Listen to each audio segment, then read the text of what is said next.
The very heart of the Christian tradition is not simply that we're made in the image and likeness of God, but that the crucified Jesus is the revelation of the image and likeness according to which we were and are created. The Scripture says the Lamb was slain before the foundation of the earth, the revelation of God. Jesus on the cross is not just a sideshow of God doing a rescue operation. Jesus on the cross is the fullness of the revelation of God. The fullness of the revelation of God. So Paul will say, I have determined to know and to preach among you Jesus Christ and Him crucified. This is the gospel. This is the image according to which we are created. This is the glory of God. John makes it clear in his gospel. When I am glorified means when I am lifted up. On the cross I will draw all men to myself. The face of Jesus, in the face of Jesus, we see the face of our own true self. And we've been told that even though we do not yet see it clearly, we know that when He appears, we shall be like Him, John says, for we will see Him as He is. So the second thing I'll focus on in this talk is salvation itself. If the problem is sin and death, then what does salvation look like? It's a movement. If sin is a movement towards death and non-existence, what does a movement towards life and true being look like? I'll quote Nissa again. The journey towards salvation is marked by a successive elimination of all that we have in order to reach what we are. The elimination of what we have in order to reach what we are. He says the safest path and the surest refuge is not to be deluded and to fail to recognize ourselves. That is, to fail to recognize who we truly are. We should not believe that we are seeing ourselves when we're only seeing something that surrounds us, our body, our senses, or the ideas that others have of us. He says, for anything unstable, that is, anything that is changing, is not us. The soul, he says, is purified in this way as she lays aside garment after garment after garment after garment. So the ideal of salvation will appear as that supreme instant wherein the soul, having laid aside all of her corporeal veils, presents herself naked and pure in spirit to the vision of God in a divine vigil. I kind of read this a paragraph at a time, and then I sit there and think, whoa. My goodness. The movement towards God, which is salvation, is also a movement towards the true self. And this is utterly and completely removed from every possible notion of a juridical relationship. When I'm teaching the faith to newcomers, among the things I stress is that in the work of salvation, that is theosis, divinization, we're not only becoming God, we're also becoming truly human. This is very important.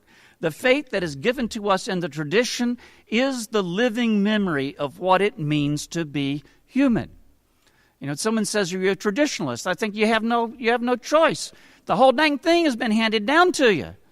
I've told this story before. You may have seen it in a YouTube talk or whatever. My wife, we had our first child in 1980. She was an advanced woman, and she wanted to breastfeed. Now, some of you will be amazed to know that in 1980 that was uncommon. Probably in Seattle it was happening all over, but not, not in. We were in Chicago. The child was born in South Carolina, and oddly enough, my mama and her mama, who were mamas in the 50s, had been told by the medical profession that science now knows. I love it when they say things like that. We now know that. And they had this formula stuff. I don't know if Nestle was making it back then or not, but anyway, we've got this formula stuff, and it's going to be better for your children. And Beth had begun to read some subversive literature, and wanted to breastfeed the child. And our first child was born, and her nursing reflex had not quite developed yet. She was born early, and things weren't working. Mama wasn't happy. Baby wasn't happy. That is not a happy home. And I was despairing, she's just not. it's your first child, and I don't know anything. And, but I just know that it's not happy. And somehow or another, my wife discovered a thing called La Leche League, like an underground movement of women who were remembering how to be women. And 2 women came to our house, our apartment, and in 8 hours taught our baby, who was less than 2 weeks old, how to nurse. I didn't know you could do that. But it dawned on me that almost any village in Africa had at least a half dozen women who did know that, because we've been nursing since we were porpoises. Or something like that. I don't know. It sounded like a good line. But imagine the medical profession trying to tell mammals,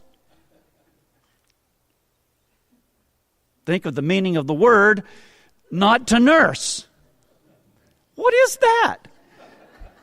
This is modernity at its very heart. It forgot what it was to be human. Some of this isn't really hard. It's just we've been doing it forever. It's, and sometimes we get it wrong, and we go through a few centuries of legalism, and there's problems about that. But this memory of what it is to be human. So I tell our people coming to the church that in this Eastern tradition that is being kept, there's simply a memory of what it is to be human as we were taught in Jesus Christ. And that, yes, being a traditionalist doesn't mean that you've got to say the Mass this particular way or something like that. It means that you understand that your life was handed down to you. You did not create yourself. I have to ask if, Jonathan, were you born speaking French? Oh. You do speak French. He's Quebecois. He's a French Canadian. We always joked about that people say, I didn't want to baptize my child. We wanted to wait and let them make their mind up. And I'm thinking, well, we didn't teach our child any language. We wanted to wait and see if perhaps they were French.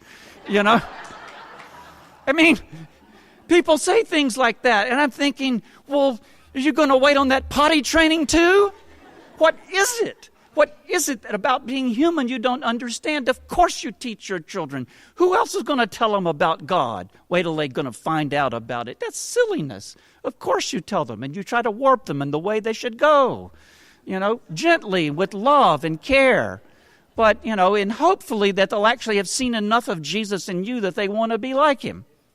Because if they don't, there's not a lot of hope.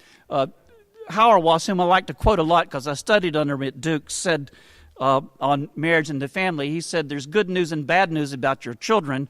He said, the good news, despite how worried you are, is that they're likely going to turn out just like you. And he said, and that's the bad news too. So, but a simple way to think of this is Jesus said, whoever would save his life will lose it, but whoever loses his life for my sake will find it. That is the soul, the life. It's psyche in the Greek there. It's the soul. The soul that we lose is not losing the true self, but everything that encumbers the true self. Everything that obscures the mirror. The soul is a mirror, St. Gregory says again and again. So the ascetics struggle with the passions. Fasting and things like this is not an effort to become what we're not. I'm not trying to become something I'm not.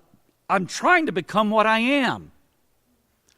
So, I think it's just safe to say that this movement is the only true and proper form of humanism. I like to say that Christianity is the original and right humanism. God is a humanist.